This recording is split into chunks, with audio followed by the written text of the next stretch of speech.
Bonjour à tous, j'espère que vous allez bien. Alors aujourd'hui, j'ai décidé de vous mettre en ligne ma propre version d'un gâteau low carb. Je suis allée voir sur plusieurs sites, j'étais pas franchement convaincue par ce que je voyais, donc je vous propose la recette que j'ai élaborée. Pour ceux qui ne connaissent pas, low carb, ça signifie pauvre en glucides, donc en sucre, mais je vous rassure, la gourmandise est là quand même, je vous explique tout. Pour cette recette, donc, j'ai décidé de casser 2 œufs dans un cul de poule et je vais ensuite les blanchir au batteur.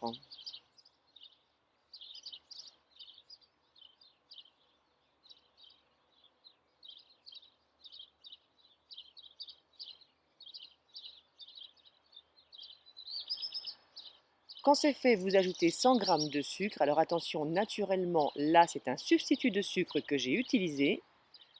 Et c'est reparti, on joue du batteur jusqu'à ce que la préparation soit mousseuse.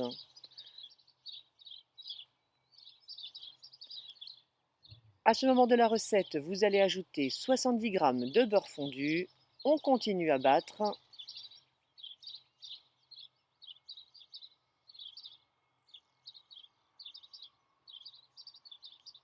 Et quand c'est fini, vous ajoutez 100 g de farine de banane verte ainsi que 80 g de farine de riz.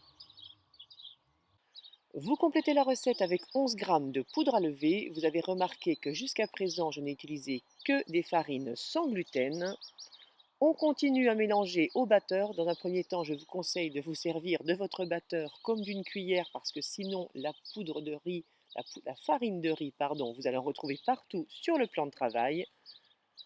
Alors, vous ne serez pas surpris parce qu'à ce stade, la préparation est relativement dense. Mais ce n'est pas grave car on va venir ajouter 150 ml de lait. Vous prenez du lait animal, du lait végétal, peu importe. Le lait d'amande fonctionne très bien pour cette recette. On l'ajoute donc progressivement à notre pâte.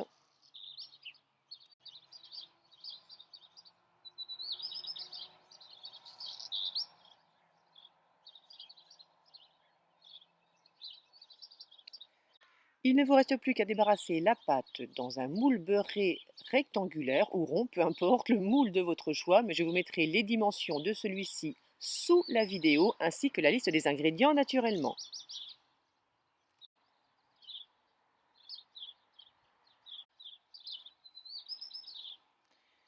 Pour plus de gourmandise, il ne reste plus qu'à ajouter 50 g de pâte à tartiner qui, elle non plus, n'est pas sucrée. Je l'ai passée quelques instants au micro-ondes pour qu'elle soit plus facile à travailler.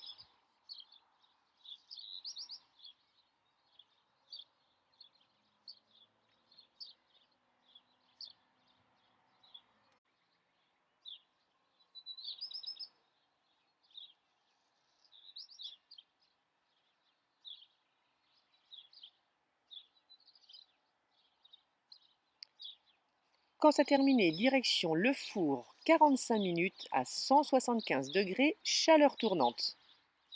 Voilà mes gourmands ce que vous devez obtenir à la sortie du four. Alors très honnêtement, je n'étais pas convaincue quand je me suis lancée. Au bout du compte, vous allez avoir un gâteau aérien à mi-chemin entre une génoise et un 4 quarts. Mais ce qu'il y a de sûr, c'est un pur régal pour les papilles et qu'on va pouvoir déguster sans culpabilité. Voilà mes gourmands, j'espère que cette nouvelle recette vous aura plu. Moi, je vais rester dans mon jardin à profiter du chant des oiseaux. Je vous dis à très bientôt et je vous fais de gros bisous sucrés à tous.